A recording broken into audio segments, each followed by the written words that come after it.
On tonight's show, on another episode here at Fast Break for IE Sports Radio, we will discuss our surprises and disappointments so far in the NBA season. What teams play well? What teams play above expectations? What teams disappointed us so far? Also, players. What players surprised us so far? What players have disappointed us so far?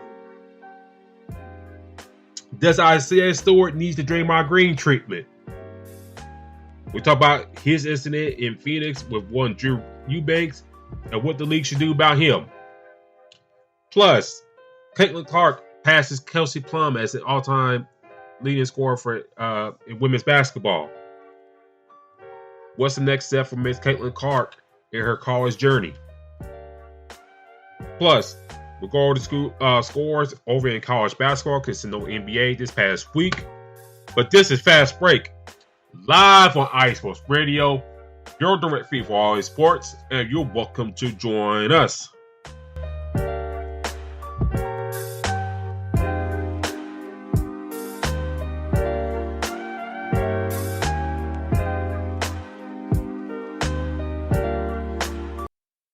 And join us at your shout tonight, ladies and gentlemen. Lots to talk about, lots to get into here tonight. Going to be a wonderful show tonight. A lot of upsets that has happened during the college basketball weekend. We'll get into that later on. But All-Star Weekend is here, especially the All-Star Game. The NBA has been off since this past Thursday. So a lot of guys getting much needed rest, all that stuff. Some guys took vacation, some stayed at home. Some even went to Indy for the All-Star break. Just to be around the scene.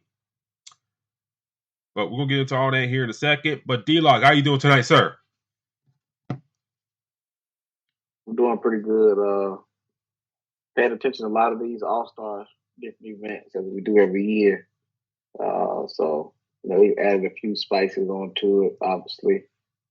But very interesting weekend, man. Ready to see what's going to happen with tonight's game. And dive into it real quick. Dive into All-Star Weekend, all that. What you think of the past two nights of festivities? I didn't watch the Celebrity Game. I saw a little bit of it.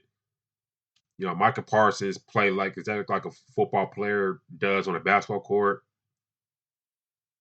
The rookie games kind of went, as they went.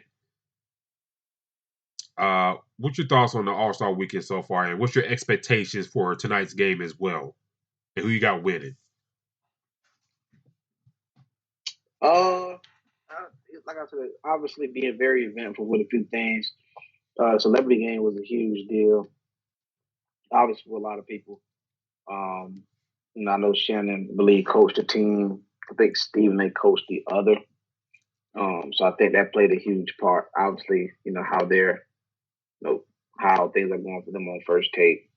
But I definitely liked, obviously, seeing Michael Parsons out there playing how he did. Obviously, being the MVP and doing a few things. So for me, I feel like it was very interesting, getting a chance to see obviously different celebrities out there and different events going on. I just feel like sometimes some things are being kind of watered down. They're not what we're used to seeing. Seeing Zach LaVine, at the slam dunk contest, I don't think we're going to see a slam dunk contest like that anytime soon. I think, that was one of the most explosive ones where everybody was standing up for every dunk. I don't know if we're going to see that anytime soon. So for me, obviously having a few things, and like I told you off air, it seems like sometimes like they're kind of just going with the flow with the All-Star Game as if they did with the NFL Pro Bowl. It just seemed like some of these players obviously want to have fun, which you should. It's the event for others, but it's just kind of like going through the motion. And I feel like, sometimes you want them to, be comfortable where you are, have fun at these events, but also show some type of interest, because some of these challenges that we see, slam dunk contest, like, you want to see it be interesting and competitive, not just, oh, well, we're just here to show up and, just for the fans and that's it. Like some things you want it to be competitive because this is the chance that you get that. A lot of basketball players, I'm sure, outside of just playing 101 or playing 21 or playing 4-4 at a game, a lot of times they like to play, they have a dunk contest where they're trying to get the best dunks. And when you have many players in the league, the slam dunk competition gives you, gives you a chance to show off your skills, outside of traveling or outside of trying to beat a team. Now, this is a chance where you can put your best 4 dunks together or your best dunks together. And it just seems like it's not that anymore as competitive. So, like I said, the events weren't too bad. They could be more. They could be better. I guess more entertaining, especially for a lot of fans. But I think, like I said, going back to the game tonight, man, I think that the East is just, too loaded. In fact, they've been winning, for a while recently. I'm sorry, the West has been winning a lot recently, but knowing all the people that they have on that team, looking at Kevin Durant, Steph Curry, Anthony Davis, LeBron, Devin Booker, all these guys, SGA, Luka, Jokic, that team is is packed. So, and obviously the East have their team, but I definitely think that the West is gonna, should take this team, and we'll see where it goes from there. But I definitely think that this is what it boils down to for the All Star Weekend is that All Star game, and hopefully it continues to be interesting. I hope it continues to be interesting. We talked on it off the air before we hopped on for the broadcast here. It's like I mean, I know it's happening, but like see the 3-point contest. Okay, a very good field. Okay, very exciting and stuff like that. A lot of good shooting and all that stuff and all that stuff. Steph and Sabrina doing everything during the challenge. And on the side note, man, Kenny Smith, he been taking some heat during this weekend. But anyways, not a good weekend for Kenny. I don't think he cares. I don't know if he does or not. He's probably drunk on that broadcast like they always are during this weekend, but I digress. But the skills challenge, team Indiana winning. I watched the very beginning and stuff like that with the All-Star crew with Trae Young, Scotty Barnes, and Anthony Edwards. 2 of those guys weren't taking that seriously. Anthony Edwards trying to shoot left hand, all that type of stuff, not being serious about it. You saw Team Indiana trying to win because, it's their home court. All that stuff. And it's like, dude, you're not trying to take this serious and stuff like that. So, I mean, that kind of took it out a little bit. It picked up at the end, but that kind of took me out early. The dunk contest, Mac McClung won back-to-back. Not bad showing. I think another thing we talked about off air, the name recognition. I mean, besides Jaylen Brown, Matt McClung plays in the G League. He's not visible within the NBA.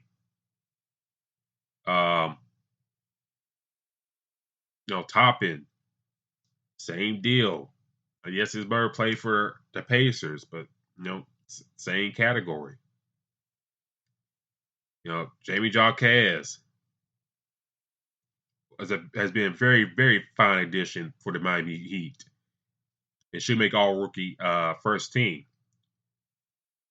So, time will tell how his name will get built up. But it's like we've seen every dunk in the world, like we talked about off air, but we saw like a lot of props and stuff like that. With Jaylen Brown bringing out Jason Tatum and what's that dude's name again? God, I forgot his name. Let's see.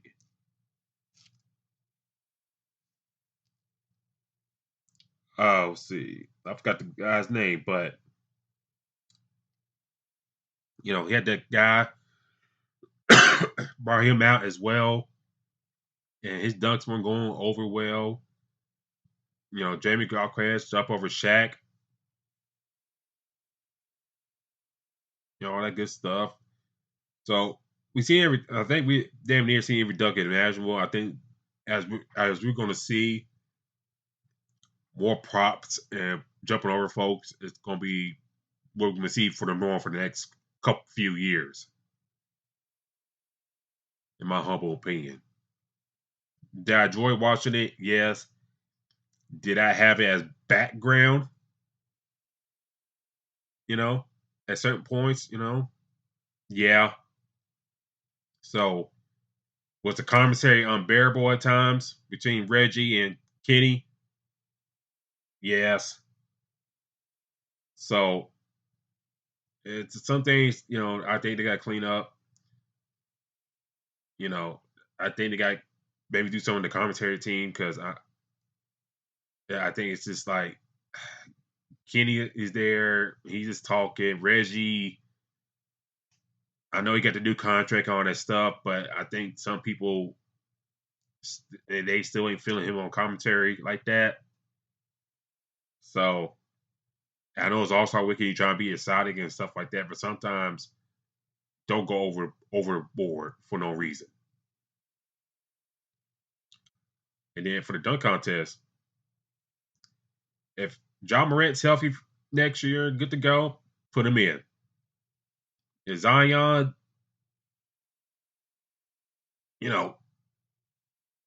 ain't doing what he doing, I say get him up in there too. And then I think you get some buzz and name recognition right there. And hopefully maybe two guys who be future faces of the league right there. Get Dennis Smith involved, Derrick Jones, as well. Just throwing some names out there on this stuff. So for me, for All-Star Weekend, D-Lock, all right, pretty solid. I thought about going because Indianapolis is not too far from where I live, like 5 hours away. I got family up there. I thought about it, but like the ticket price is like, ugh. You know what I'm saying? Yeah, probably was insane. That's like, I don't like y'all in the chat. I have no problem driving up there. Just right up I-65. Just gotta go through Nashville, Louisville. I'm there. But it's just like I saw some of the prices for Saturday night D-Lock. It's like starting off like $150 in the top section, Lucas Oil Stadium, how they got it set up. I say, y'all must be crazy. But, as we saw on the TV, it's mostly sold out. So, they got their money, just not for me. Yeah, I mean, like I said, I'm pretty sure it was real packed. It always will be, with so many superstars there and celebrities. But I guess I think that more energy, more that they can do. I think the All-Star Weekend it was good, but it could always be better. And I think one thing I don't know if you noticed this or not. No, like celeb hosting. You know what I'm saying? Like if we see in the past few years, they'll see like a Kevin Hart or something like that. They'll try to push out there, like, them being in Indianapolis, I'm surprised they didn't get like Mike Epps to do something. But it's just like no celeb hosting, Right. which I kind of thought, to get another person to kind of to promote the event, I'm surprised he had nobody there to kind of host. So I was kind of surprised about that as well. That no celeb was hosting Saturday night or whatever, all that good stuff. But well, hell, Mike Epps had his own little situation with him and Shannon going on. Oh, side note, man, he's just mad that he didn't get up there and talk shit like everybody, like Monique and Kat did. Yeah, that's all that was. Yeah. Let's be real. Like when Kat did the interview, Shannon had millions upon millions of views within hours. And it's smart for Kat because he's on tour right now. That was just easy right there. Even though he was justified some of his comments. But anyways, back to basketball. Just like you don't see the celeb presence in Indianapolis. Indianapolis is a big city, but it's not like a big city like that. You know what I'm saying? Don't get me wrong, it's big. I've been there. Trust me. I don't know if you've been there or not, but it's a big city. But, it's not, big like that. Unless you know some locals and know what's up, what to do, all that type of stuff. Now, could that change next year? I'm trying to see where the All-Star game can be at next year. Let's see.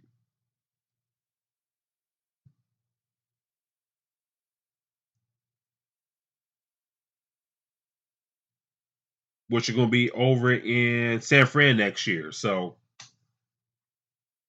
all those people. Yeah. Well, hell. The way I be reading about San Fran and stuff like that, people be getting robbed left and right and cars breaking into. But anyways. But, the people complaining about being in Indy, you get your wish. It's going to be in San Fran next year. So, there you go. But, with them being in San Fran next year in that arena, I think they probably go a little bit more all out. And also next year, could it possibly like on that last ride of that Warriors crew? Steph, Steve Kerr, Draymond, Klay Thompson. Could be that last leg of that crew come next year. That'd be a very interesting storyline. I don't kind of get ahead of ourselves, but kind of interesting there. Any remaining thoughts on the All-Star weekend? Your notes, anything like that? I'm just trying to see how interesting this game is going to go. That's just about it. I mean, like I said, I think, the usual, events was pretty cool. But, hopefully, it'll be more interesting. Every year we see after the slam dunk contest, somebody says, just what we really want to see in the slam dunk contest, and it's like 2 or 3 guys that they would love to see, in the slam dunk contest or whatever. So, like I said, I think that, if they can get a few guys coming in, for that and other events. But outside of that, I mean, it's definitely going to be a hell of a weekend. I like the fact that they get to take a few days off of basketball before they get back to their regular schedule. But I feel like just like after New Year's Day and I feel like after New Year's Day, the season gets even more serious after the All-Star weekend. So hopefully, like I said, it ends on a good note today or tonight, and then back to it on Thursday. Yeah, I got the West winning tonight, but I think they got too much firepower and stuff like that. size, firepower. This all I think this some of the better players. Joel being hurt sucks for the East because you got that big man to kind of counter Jokic in this game, but since he's not playing, the only real big you really have is Bam Adebayo. But God bless him, he's only 6'8". And after that, you kind of thin at that front court. But I kind of curious to see what Doc Rivers do with the smaller East team and how to go about, playing against these guys. Because, you're going against the West, you got the size of, LeBron, AD, Jokic, Luka. He's no small potatoes. He's 6'7", 6'8". Kevin Durant, 7 foot. So, this, Shea Gilgeous-Alexander is a 6'6" point guard.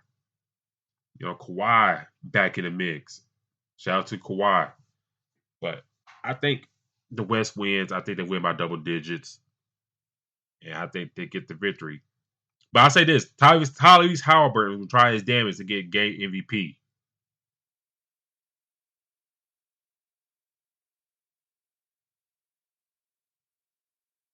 But before we get... go ahead, D-Lock. Yeah, I mean, like I said, I think that he's been playing extremely well. I still think he's one of the underrated players in the league. So I won't be shocked if he continues to move forward and show the caliber player that he is.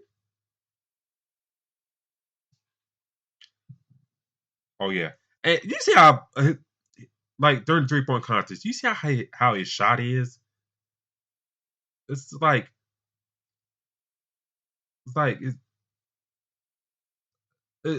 thinking always perplexed me about basketball and shooting. It's like how certain guys get a form, but it's clean and stuff when they shoot it though. Like the form he had in Washington 3-point contest is like, wow, the way you rise up to shoot the ball is like really, really ugly and fucked up. But it goes in.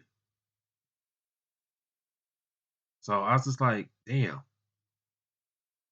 If it was like tweaked a little bit, you'd be fucking scary. But anyways, having said all that, before we get to our next subject, I want to shout out to the chat. Shout out to Terry Rodriguez. Listened to your show earlier. Did a great segment on the college basketball part of Southern Cal. Ralph Carlisle, thank you for tuning in with us tonight, sir. How you doing tonight? Miss Jim B. Hope everything's good around the Ohio area. And also, Marcus Los, great in the chat as well. D-Lock, let's get into it.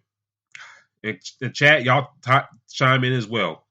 Well, since we're in the halfway break part of the NBA season, let's talk about surprises and disappointments between teams, players, and wherever else you want to throw in the NBA. D-Lock, I'll let you go first. What has been your surprises, disappointments within the NBA so far at the halfway point? Well, I'll go over a few. There's a couple teams that have definitely surprised me. And I've taken on the bias side right now. See my Orlando Magic. I like how they are looking.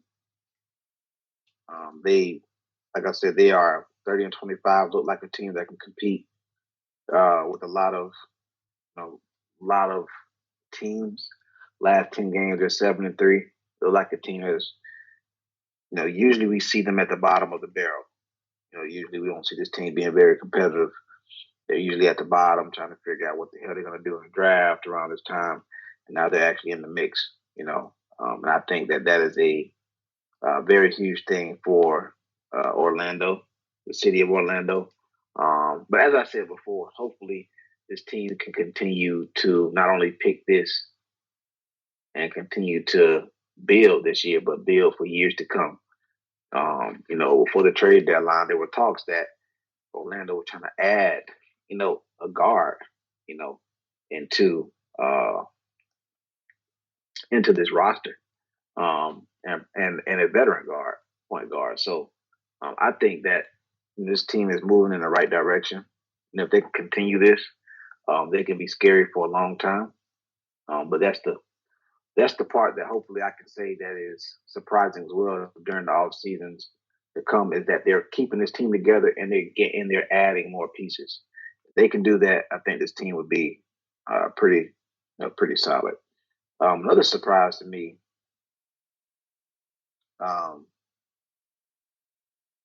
is the Golden State Warriors, but not surprising in a good way. I mean, you're sitting at 27-26 with all the pieces that they have. Brandon has been a hell of a rookie for them. He'll be up for Rookie of the Year. It'd be hard for him to win it. But, you have your Splash Brothers there, and Draymond still there, obviously coming, dealing with suspension. Recently, we've seen Klay Thompson come off the bench with the second unit, which we haven't seen that. And that plays a huge part in, how this team is starting to move forward. And, to see this team at 27-26 is mind blowing because of the pieces that they do have. We talked about it before, them still missing that big man that can make a big difference. And they had a big man at Wiseman there. They had a few pieces, and Kevin Looney is not the guy for them. They're still letting bigs do whatever the hell they want, even with Draymond down there from time to time. So I find it real shocking that the fact that they're sitting at 27-26. I was expecting a hell of a lot more from them. And I just I want to see what this does with how does this affect the offseason? What happens with the Klay Thompson and Draymond? Because could this be the end of that team that we've seen for so many years? Or do they add pieces? So that's a big shocker for me. Another team that is a huge shocker, which probably shouldn't have been so much of a shocker just because of the pieces that they have and they're very young, is the Oklahoma City Thunder. Again, I think I said it a couple shows ago. The Clippers, as well as they're playing, they had this starting to make it an SGA on their roster. And this guy could have been the guy that they built around for a long time. And now he's in the West doing damage with OKC and a Chet Holmgren. And I absolutely love what this roster does. This Thunder team. This team looks very, very promising. They look like they can be a team that can do a lot of damage moving forward for a long time, not just for now. You have Giddey, who we've heard, his situation. You got Jalen Williams, Chet Holmgren, Dort. Also with Gordon Hayward, who they just traded for, who are probably going to play a little small role to make an impact for them. But the leading guy in this charge is SGA. And what he's doing is making a huge impact for this team. And for them to sit at having the second best record in the West tells you a lot. Yeah. And I think that is a huge difference. And I think that this team is going to be, like I said, I don't think this is just a team that's going to be good during the regular season. I think they're going to be a team to reckon with moving forward, especially when you're catching a Lakers not playing well, Golden State not playing well. So for me, the Oklahoma City can be something to reckon with. We know what the Denver Nuggets, world champion Denver Nuggets, have, and what problems they can cause. But when you do have a Chet Holmgren in OKC, that probably helps out a little bit with Denver Nuggets having Jokic. So I think that the Thunder are one of the most shocking, surprising teams and surprising stories of the NBA right now for me.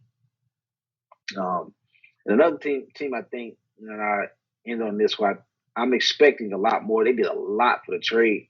Is the Dallas Mavericks going to get P.J. Washington and Daniel Gafford? That to me was like a chess move. And the reason why is because, even though you had Derek Lively, who was playing extremely well, playing pretty decent, helping them out with a lot of things, you go get P.J. Washington and you go get Daniel Gafford. Now, where your weakness is, you built that up. You were good with Kyrie and Luke and Josh Green and these guys. Your guard position was set. You got what I believe Tim Hardaway over there, so you're set with in the guard position. Your backcourt is fine. Your weakness was where the bigs were. You were relying on a lot of Max Kleber to do a lot of work, and he is not a true big man. You go get Derek Lively to do his work, and then you go get a Gafford and PJ Washington. Don't be surprised if this team is one of the better teams in the West moving forward down the stretch. I don't want to see this team during the playoffs. If I was any team in the West, if this team can get chemistry down and get their rotation together, obviously letting Luka have his time, then Kyrie, this team can be very special. Now they have, those guys that can, throw. They're building these bigs that they can throw at Anthony Davis or Jokic. That is a huge thing, especially on the West. So I really, them making those big trades, that played a huge part. And knowing with the Timberwolves having Gobert and Karl-Anthony Towns, I think that's one of the reasons why the Mavericks made these big trades, because you're gonna need some big men when it comes to the playoffs. And like I said, I think that right now the Mavs making those moves.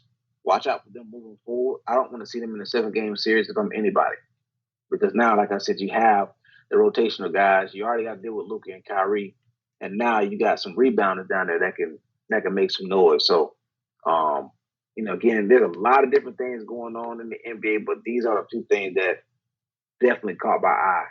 Because me seeing OKC, like, damn, OKC really got the second best record in the West. And knowing what they have and having the SGA, I believe a lot more picks, like that is insane. And not only that, seeing the Warriors be so far down was shocking as well to me. So, like I said, the season is, we're in like I said, halfway point. We're in a good part of the season, and we'll see how this transitions. But those are a few shockers already, and I'm expecting to see more as the season progresses. I think for me, let me go to my surprises. Like you mentioned about OKC, they were in the play-in, all that stuff last year, and I figured they'd be in that same level this year, especially Chad Comer's first official. Technically second season, but first playing. Trying to work him in and stuff like that, his growth and maturity, all that. But that just took off and running all that stuff. Like, it is like this took off. And this young team really hasn't looked bad at all.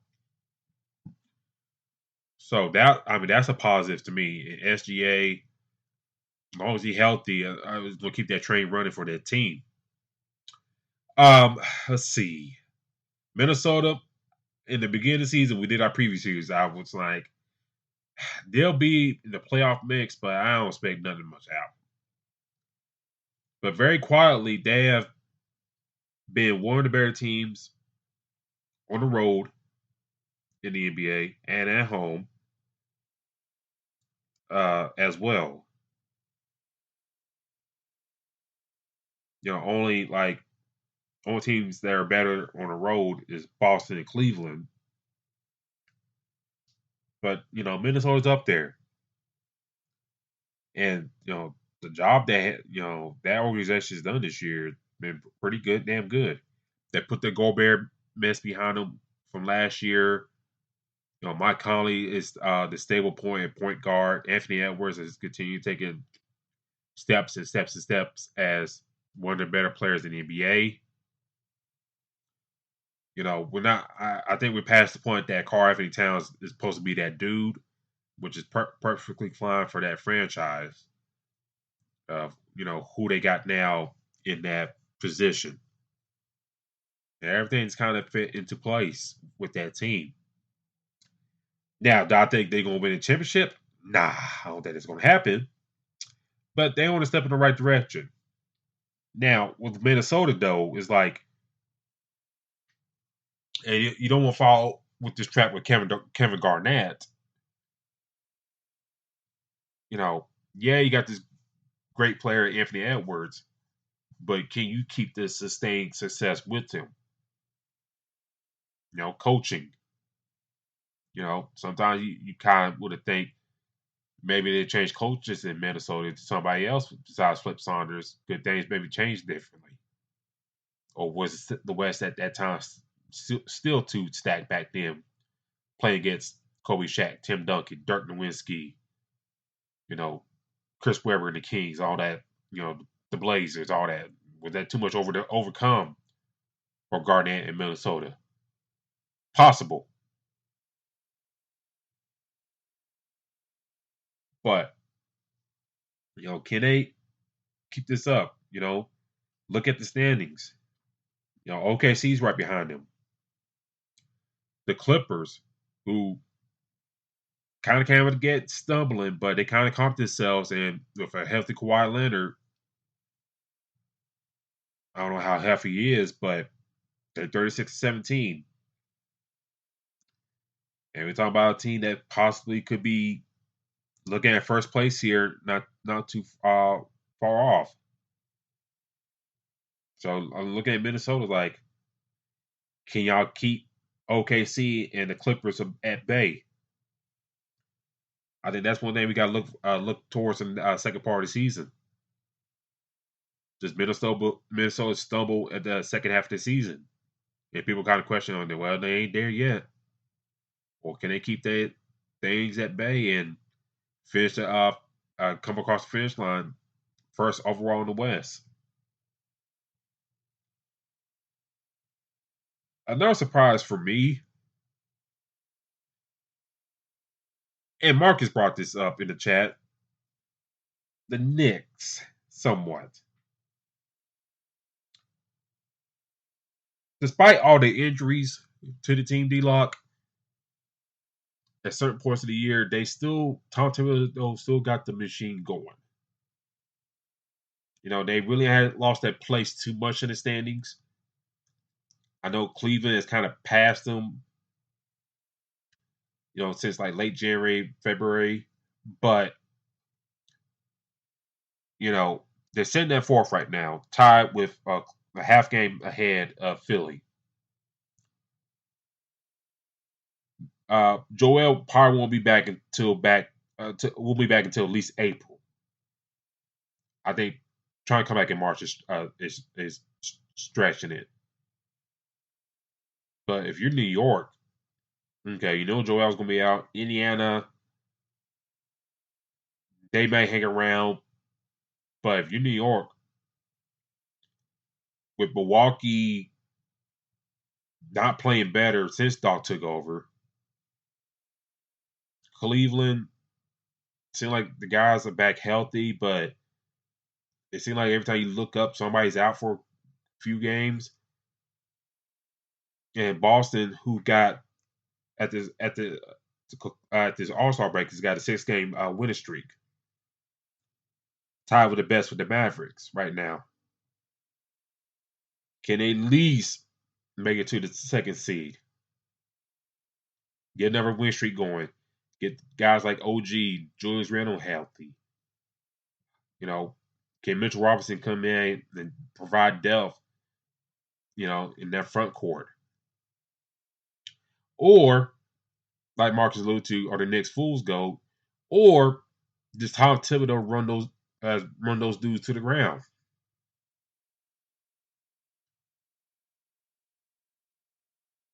That's another thing with Tom Thibodeau. Does he run those guys into the ground? Now, I think with the moves they did at the trade deadline, I think that some of the pieces they acquired should help with that. But with Thibodeau, it's like if you get in his doghouse, you just stay in his doghouse. Look at Evan Fournier as an example. So it's just like Tibbs can get you there to a point, but it feel like somebody else got to take the controller away or something like that to kind of get them across the finish line. So, to Marcus' point, are the Knicks Fools go? I don't know. It's hard to say. It's really hard to say about the Knicks. I mean, could they make it to the NBA Finals? Sure.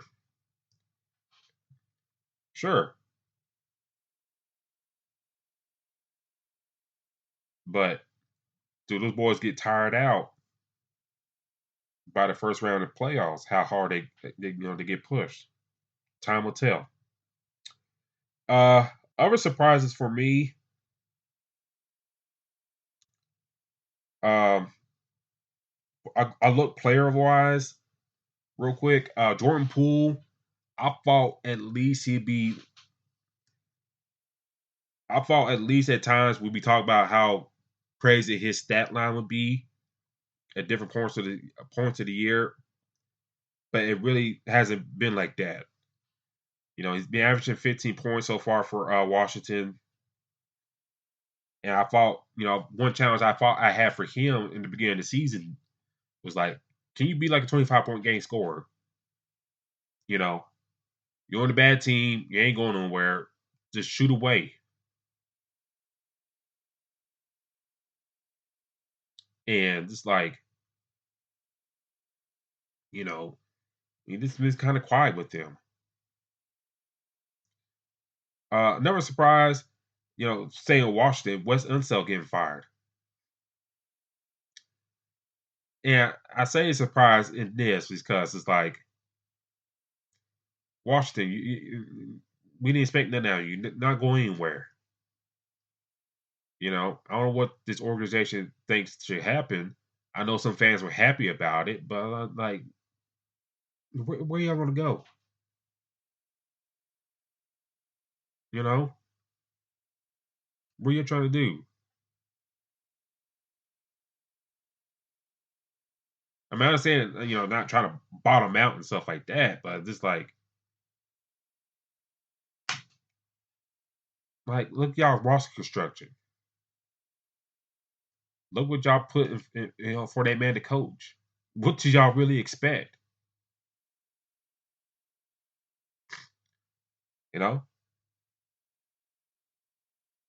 Same thing with Charlotte. Like, they did some roster turn at the trade deadline too, but what y'all expect with that roster? Other surprise, real quick. Oh, the Adrian Griffin firing. That surprised me. It's one thing. It's like Adrian Griffin being in the league as a coach and as a player for a good long time. It kind of surprised me that from what we read and stuff like that when we discussed the show, it's like he couldn't adjust or nothing like that, or he was that bad or something like that. Like the math ain't mathing. And he's been a coach too long in the league not to adjust or see not things working. But you also got to look at the personnel that you got as well.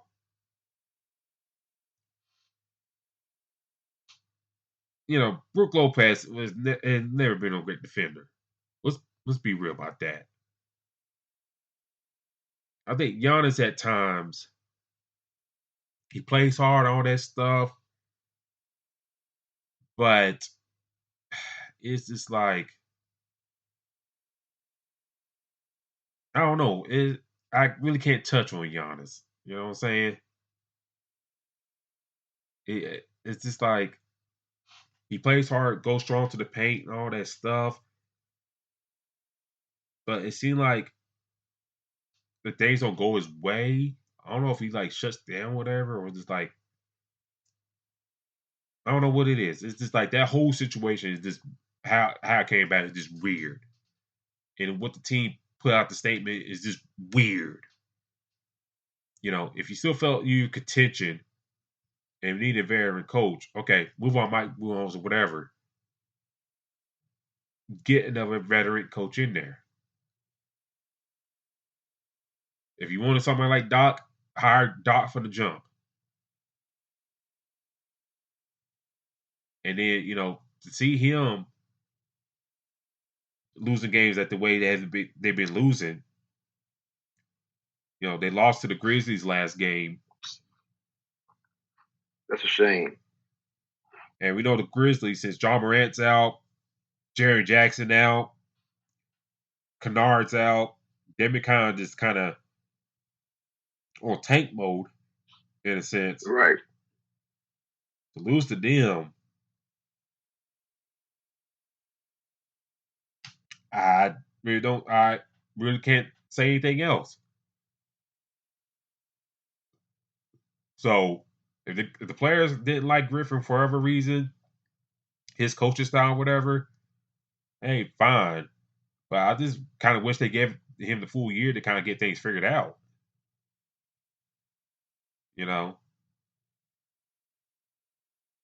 So I kind of surprised Doc didn't have to change things around, or like I said, about personnel.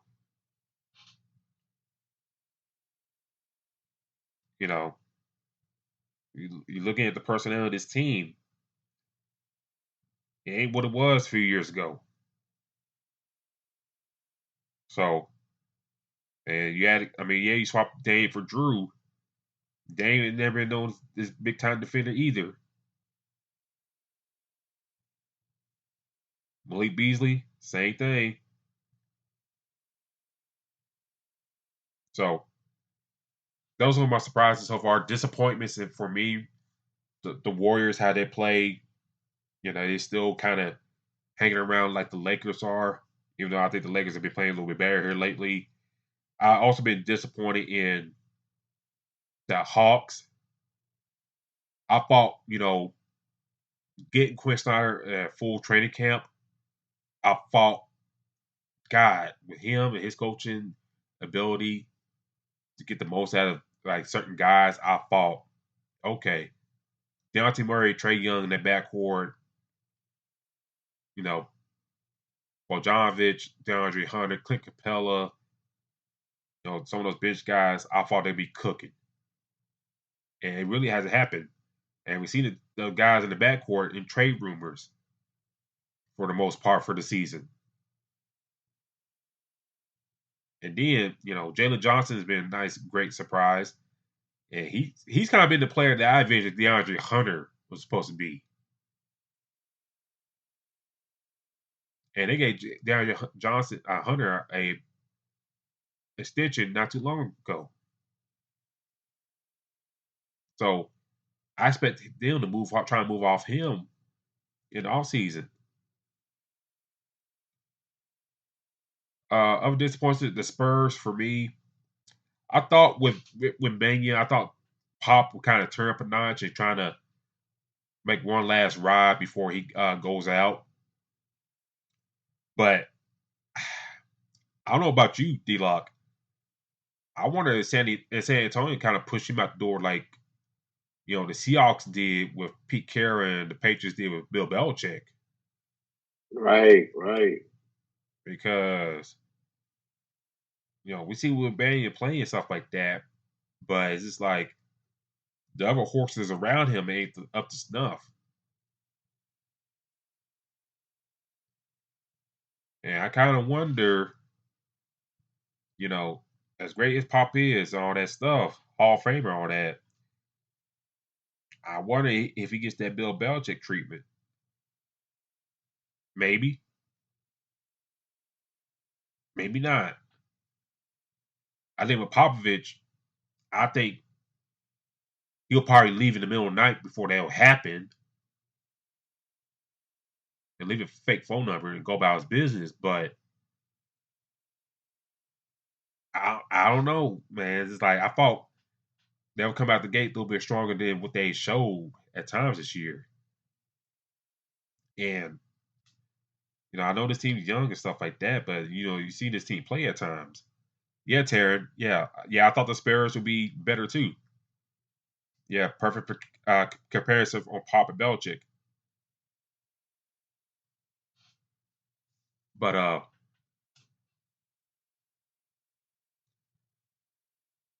now we kind of look at them like, and West as it is right now, it may be a good couple of years before we may see some potential out of this squad.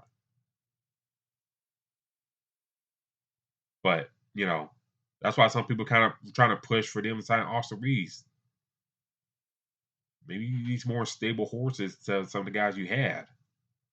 And with Pop, he kind of traded, that European system that he had for years with Tony Parker, Manu, blue collar type of players like a Devin Brown, Bobby Simmons, guys of that nature. And then you kind of sprinkle in guys like Steven Jackson, whatever. And then you're cooking. But, he's taking more like those potential guys and stuff like that really haven't worked. So we'll see about the Spurs. And also the Pistons as well. I know they're going to not be good this year, but they're going on a 20-plus game losing streak. That's just bad. I didn't expect that for that bunch. They've been playing better here lately, but I didn't expect a 20-plus game losing streak for them. That's insane right there. 20 is a lot. You got any more surprises and disappointments so far in the season? Oh, that's mainly. I mean, I think I agree with you with the fire. Adrian Griffin, that was like a huge surprising to me. I was one of the ones that talked about the Timberwolves. Expected them to be a hell of a lot better. But hopefully, like they can continue to show what they can do. I mean, this team looks like they can be competitive. Hopefully, they're just not a regular season team. So that was, like I said, one of the big, I guess, surprises as well. I mean, if they can continue this, then I think that'd be something big. Also, to your point, the Hawks, man, like I was expecting more from them. You went and got this trade, went and got DeJounte Murray with these high expectations, and all year long, we've been hearing about DeJounte Murray possibly being traded. He was one of the ones that was in there with the talks. Also, another team I think that was very shocking too that I forgot to mention was Indiana Pacers. They have been playing extremely well. Obviously early in the season, and I just wasn't expecting that. Then going to make that move to go get Pascal Siakam, which is a big power move. Now going to get some more help, with the big man with Miles Turner. I think that was a big, big plus for them. So it's just a few things that were shockers to me. But it's just like I said, I think you have your consistent teams doing what we thought, like the Denver Nuggets. But the Warriors are just one of the ones that really shocked me big time. To be honest, another thing too, even though I guess you can't say it's too much of an expectation or a shocker, but Victor Wembanyama, like the way he's playing is just outstanding. I mean, we've talked about it for a few years, and now we're just seeing it. He's just playing extremely well. Him and Chet, a few other rookies are going for that rookie of the year, and I think it's going to be a very tight battle. And I think, like I said, it's very good to see that when we do see, LeBron leave the NBA, possibly step at some point, the NBA is in really good hands with the young group that we do have. So, for me, that's very good to see. Now, this may not be shocking to you as much, but the Phoenix Suns, man, I just, they keep reeling me in when I see this trio that Kevin Durant gets a part of. And I'm like, even though I don't think they're going to do too much, I just see the unit and I'm like, okay, well, they're going to do something. And this unit just have not been anything to talk about. They haven't done a lot. They just made some they just made some bigger trades to add more pieces. And this roster continues to turn over. And for me, I just was expecting something more. And it just seems like this team is just not doing anything special to me. So that's one of the biggest, another shocker that I missed earlier. But this is a hell of the NBA season, and when you're seeing a lot of different things, like you're seeing OKC, who didn't see them being hell the second best team in the West. Like this is gonna make the playoffs and the play-in very, very interesting. Because it looked like some of these teams that we were expected to make the playoffs are going to be fighting to actually get in. So I'm loving every bit of this NBA season so far. I think, another thing I'll throw in, as well. I think, the people, like the Charlotte fans that wanted Scoot Henderson badly, including our own John Philippe that does our North Carolina show, the way since Brandon Miller kind of got past a little bit of injury bug, he's been playing very, very well for Charlotte. And, without LaMelo Ball out and stuff like that, he's been kind of showing, why he's that number 2 dude. Why fans, should not sleep on Brandon Miller and why. I know I sound like an Alabama homer, but everybody kind of just straight up anointing Scoot Henderson that top dog. He can't miss and all that. Can't miss prospect and all that stuff. I'm not saying he is, but we saw Brandon Miller all year at Alabama. One time, if you ain't watching the G League like that, you're not keeping up, seeing Scoot and stuff like that. I see what I saw in Alabama with Brandon Miller. A big wing that can play 4 positions on the court. He's not going to be your primary ball there, but as a shooting guard, small forward, and a stretch forward at times, he can score the ball. If he could develop into like a Paul George type, like he like he bolts his game after, hey, that's a hell of a pick right there. If you can get that type of score. But I think the only thing that's going to hold back Charlotte is the health of LaMelo Ball. And I'll say this, D-Lock. I'm going to be bold in this second half predictions. If LaMelo Ball doesn't stay healthy for the rest of the year, wherever he comes back, I think we started to hear rumors that they may try to offload him. Uh-oh. Mitch Kupchak is gone from Charlotte. Not gone for Charlotte, but gone for front office reasons. That's a good thing. Because we talked about on this show, he's handing out those badass contracts to everybody. Like it was nothing. Same thing he did with the Lakers. When they finally gave him full GM control. Look and see what he did. But Mitch Kupchak, the first domino to fall there. And like I said, when he's healthy, the kid's fine. But it's like few far between that he's been on the court in long periods of time. if I'm Charlotte, if I'm trying to turn this thing around, whatever, if I could trade him off for somebody, I should do it. Now, for who and who should become available, I don't know. But it's got to be like the right type of deal. You know, just to kind of think about it, if they can swing it, and I don't know what Philly's going to do with Tyrese Maxey, but if you could do a sign and trade with Philly with Tyrese Maxey,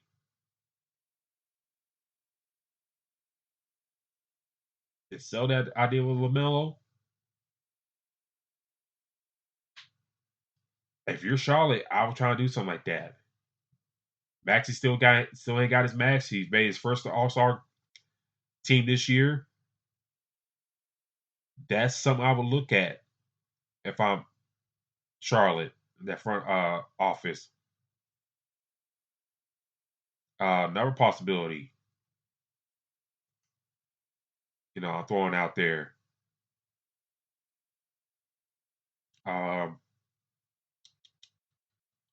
Who else I thinking about? Keep an eye on like a team like Sacramento. De'Aaron Fox, maybe. I'm spitballing, but I think it's something that's got to be considered for them. So the rookies have been fine. Some of them have been surprised. Some I'm not surprised by. I was kind of surprised how some of them fell the way they have in the draft. Some really haven't played at all this year, like a Noah Clowney and Jalen Hood-Schifino for the Lakers. But others, there've been too much surprises there, all that stuff. But you got anything else to add? I mean, with being the fact that Brandon Miller is playing how he's playing, that thought process behind Melo Ball is not surprising. Getting off of Terry Rozier, and seeing like you said, Melo is not being there. I believe it's Caleb Martin, right? Not Cody Martin, or is it Cody Martin? Kobe.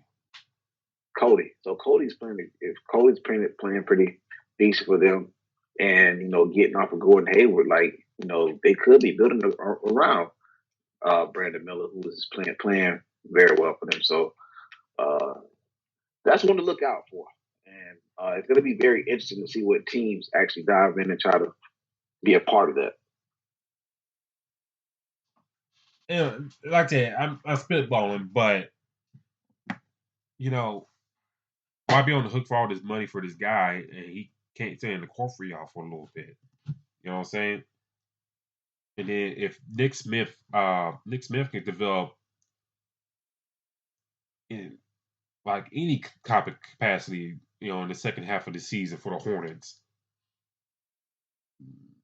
you may be on to something here. But LaMelo Ball only played like 22 games so far this year. So that's like just like a 25%, almost 25% of halfway of the season, just about 22 games.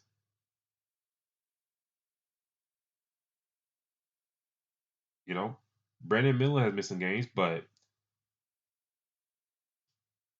he's played most of the games of the year. Miles Bridges, even though he lost the games to suspension.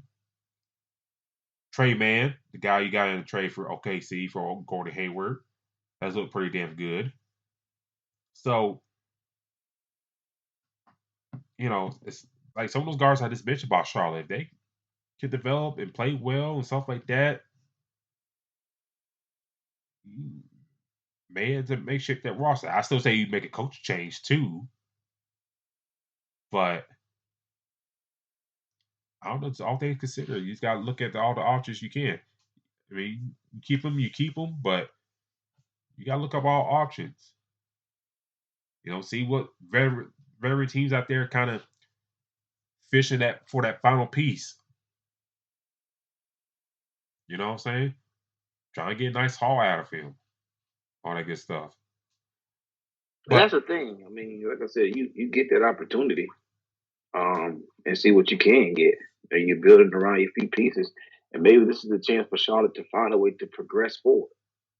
You build around Brandon Miller and use your other pieces or other athletes or other players around him to add other pieces. And maybe we see something in Charlotte that we haven't seen from, a long time that's them being competitive in the East. So that's not some of our surprises. I mean, some of y'all chimed in as well. Before we get out here, a couple days, D-Lock. Isaiah Stewart of the Pistons got in a confrontation with Drew Eubanks, somewhere in the arena in Phoenix. They, from what the reports I read, they got face to face. They're walking. They got face to face each other. Isaiah Stewart swung on them. On Drew Eubanks, connected, but it seemed like Drew Eubanks was unfazed, whatever. My question to you, real quick. Does Isaiah Stewart need the Draymond treatment and get suspended for a little while, because he's kind of been on the same boat as Draymond with his antics, but Draymond, let's be honest, is the more recognized individual, but he's been kind of on that same BS like Draymond. So do you think he gets the Draymond treatment in your eyes? I mean, he has done some, like I said, right now he's trending in the wrong direction as far as, trying to put his hands on other athletes. We've seen him obviously start out with the situation with LeBron. He needs to get some type of punishment, but I think, that indefinite suspension is probably a little too much right at this moment. Now, obviously, like I said, it seems like he's doing things. He's acting kind of out of it. But I think that it's still, I think it's about 22, 23. His resume isn't up there where Draymond is just yet. Now, Grant, like I said before, he's doing some stuff like, man, what the hell are you doing? And he hasn't been on any successful teams. So it's going to be looked at a hell of a lot different. He hasn't been Defensive Player of the Year and been in the running for that, have been All-Star like a Draymond has. So, for Draymond, has been kind of, some things have been pushed to the side, because of the things that he's done in the NBA, the good things, the more recognizable things. But I think that, right now he does need to get some type of punishment, because, now you just getting arrested for punching a player. Like, come on, dude. Some of this stuff isn't needed. What is your purpose of that? But at the same time, maybe, like I said, some type of punishment is needed. I believe, but just that full suspension or long-term suspension, I think, just not yet. Hopefully, I don't think he's that far gone yet, because we've seen multiple things for Draymond to do to even be in that, and obviously we say, okay, hell, he needs to be punished a little bit earlier, but just a few things that Isaiah Stewart has done should deserve to give him a few fines, a few punishment, but to give him the Draymond treatment just yet, I don't think so. Just not right at this moment. I think just real quick for me, I just think he ain't there yet, but it just seems like at a young age, he's kind of developed this type of reputation. I think with Draymond, it's like it kind of has come out as he gotten more years in the NBA. With Isaiah, it seems like he's just like been more triggered at the early onset of his NBA career. And, him getting arrested is not a great look. It's not. Like, you can't be just going around punching people in the face just because. And, he'll get fined and stuff like that. Probably be suspended for the next few games after the break. But I was just like thinking, like, damn, dude, what's up? I mean, I don't know if, like, the losing stuff is, gotten to in Detroit, but he always kind of had this mentality there already there. So it's like, I don't know, D-Lock. It's just like the league has the same thing, but if you do one thing for one player, you got to do another for the other one. So I don't know. We'll see what come out fit and what comes out of the arrest, all that stuff. So I just kind of hate that he puts himself in this situation. Now, if Drew Eubanks says something to him, then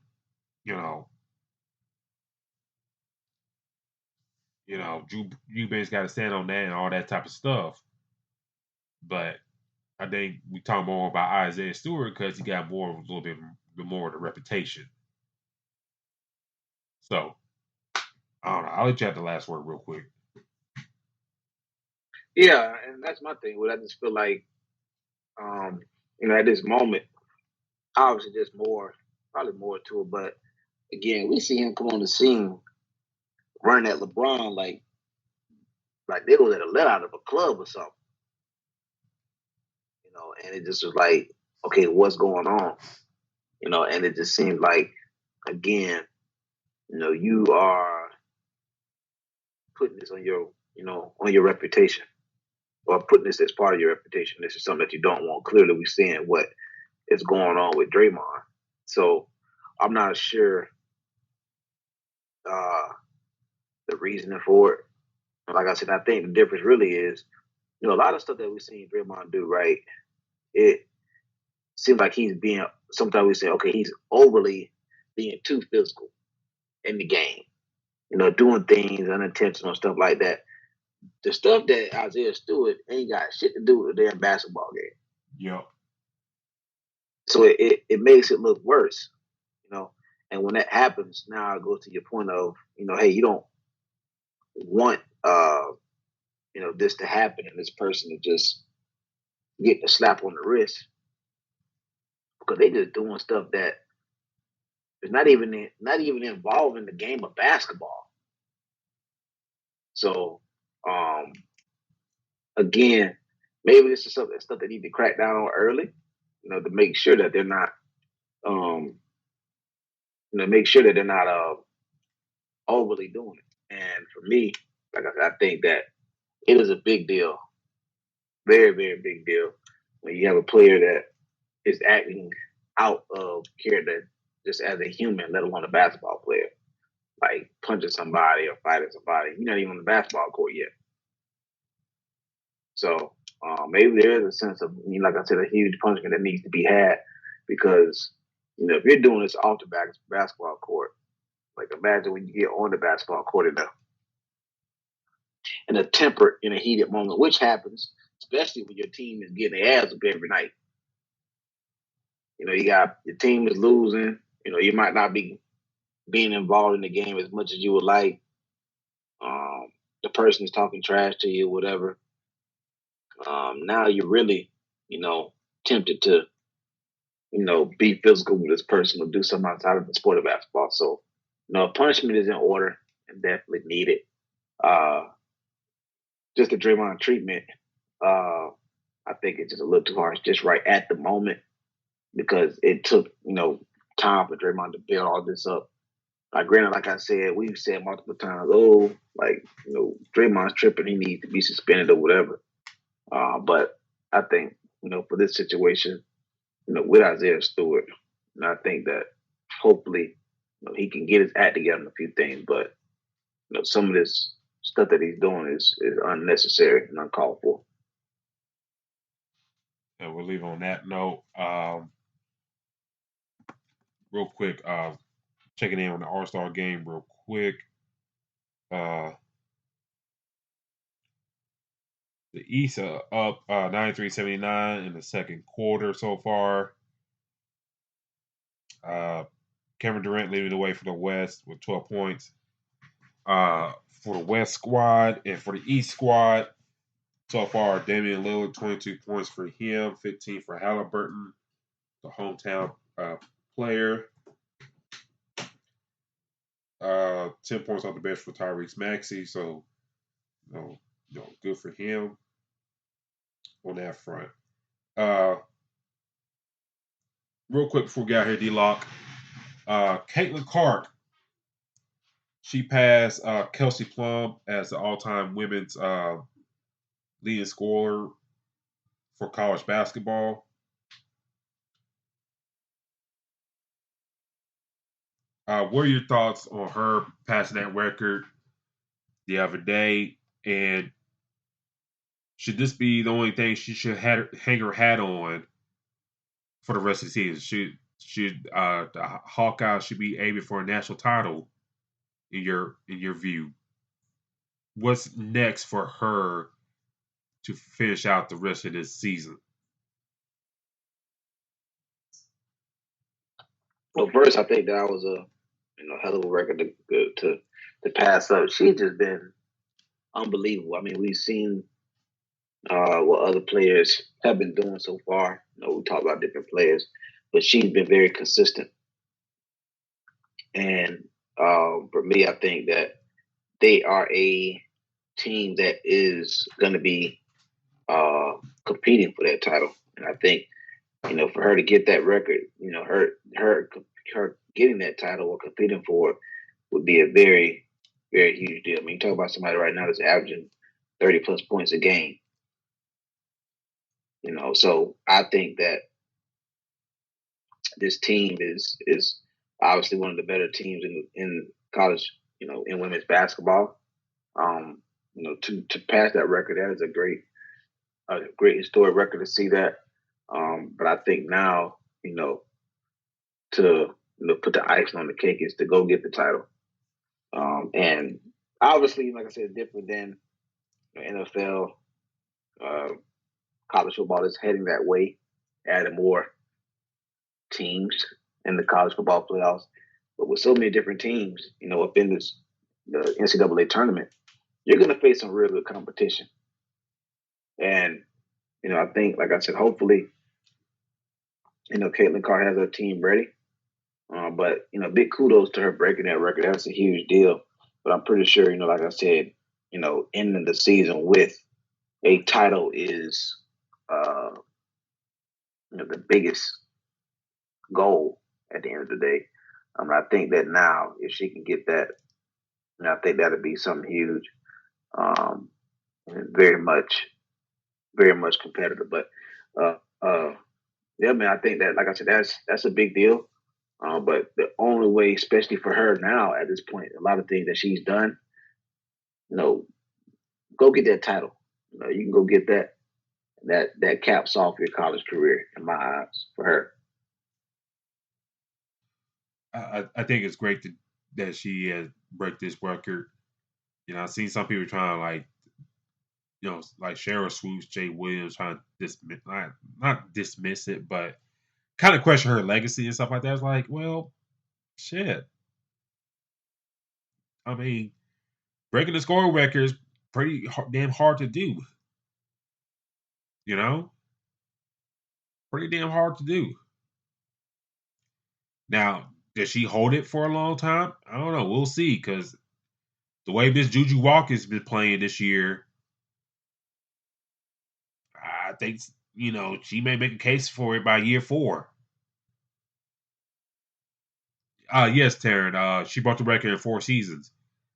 But the way Juju has really started off for USC, the way she's been scoring all that stuff, if you look today, they play against Oregon State, when they beat them 58-50. Granted, she had 18 points today, 11 rebounds, but Juju's been averaging 28 points this year. And, if she kind of keep that up or maybe gets up to 30 points, we could be talking about somebody else 4 years down the line breaking the record. So, for some of the ladies coming up down the line. So, I'm not saying she's going to hold this record forever. But, some of them folks kind of question her legacy and stuff like that. Well, you can't really question her greatness. She's a great scorer. Probably one of the best all-time ECW players of this decade. Not all time, but in this decade, yeah, sure. But, it's just like, it's hard to do. What's next for her? Should be a national championship in her eyes. But, the way South Carolina's been mowing down everybody, maybe a tall task. But if she wins that national championship and say they match against South Carolina, good Lord of heaven, stay off social media that day and night. But if South Carolina stays undefeated and they get matched up with her, and she's happy to do enough to beat them, I think her legacy is extra stone there. Even if things don't go well for her in the WNBA, I think her game speaks for itself, especially if she wins the national championship. Then there leaves no doubt in mind.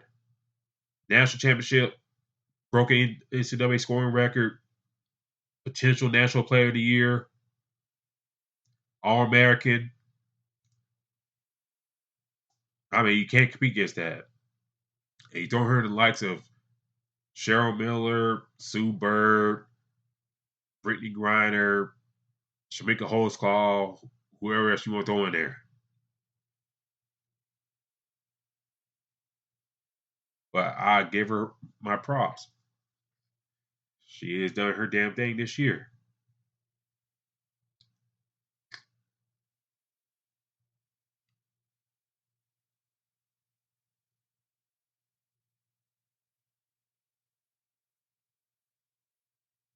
You got anything else to add to that? I mean, I think that she has, you do something like that and you break that record, that's a huge deal. I just think that, the past players need to give that respect to her and understand that that's, like you said, that's a hard record to break. Now we are talking about somebody in 3 or 4 years that could possibly break it, but it's hers at the moment. We don't know what will happen in 3 or 4 years, and she stayed long enough to break that record. So for me, I feel like that is something that is very huge and getting a chance to see it happen. I mean, we talk about multiple things as far as, Tom Brady doing what he did, now Mahomes making his history, multiple different accolades, in different sports. Well, I think this one deserves the same amount of respect as others. So, again, like I said, she does cap it off and win that title. That's a big deal. That's a very, very big deal. And I know that's probably at the top of her goal now that she has that record. So, congrats to Miss Caitlin Clark. Congrats on the record. We'll see how long you hold it. But other than that, let's go over other scores that happened today in women's side of things. Arizona beats Washington 90-82 in 3 overtimes. Like I said, we mentioned USC beating Oregon in that matchup. UCLA beating Oregon 74-55 on that front. Going back to the top 25, like I said, South Carolina win against USC. I mean, not USC. Georgia 70-56. Arizona need overtime to beat Georgia Tech 86-85. Baylor beat the crap out of Texas Tech 61-82. And then Syracuse beating Virginia 85-79 on that front. But this has been our show tonight, ladies and gentlemen. Thank you for tuning in with us here tonight on the mothership of IE Sports Radio. We will be back here next week with the NBA back in full swing Thursday. College basketball conference play is still finishing out as we speak. Big win today by Ohio State. I know they fired a coach a couple days ago, but they got a big win against Purdue. So I don't know that if that's like a bad omen for Purdue to lose to a bad team like that. See what happened last year in the NCAA tournament. Well, we shall see. D-Lock, how can people find you on social media? You guys can find me at Black-813 on Twitter. D-Lock813 on Instagram. Let them know where they can find you at in the show's page. You can find the show's page on X/Twitter at FastBreakIESR. That's FastBreakIESR. Do follow iSportsRadio.com for all your latest shows, news, and feeds. Do follow us on all social media for iSports Radio, Facebook, Instagram, Twitter, X, TikTok as well, YouTube. We're on all your favorite podcast stations, Apple, Spotify, YouTube podcasts. So check us out there. All of us. We're all here. Do follow me on Twitter at Spawn4288. That's Spawn4288. I do know a show on the side called The Suprises. You can follow the show on Instagram and Facebook and on TikTok. I dropped the episode not too long ago about Vince McMahon and all his shenanigans and what issues and stuff like that. So that is up there on Spotify right now. But until then, ladies and gentlemen, we'll talk to y'all later. Peace and enjoy the All-Star game.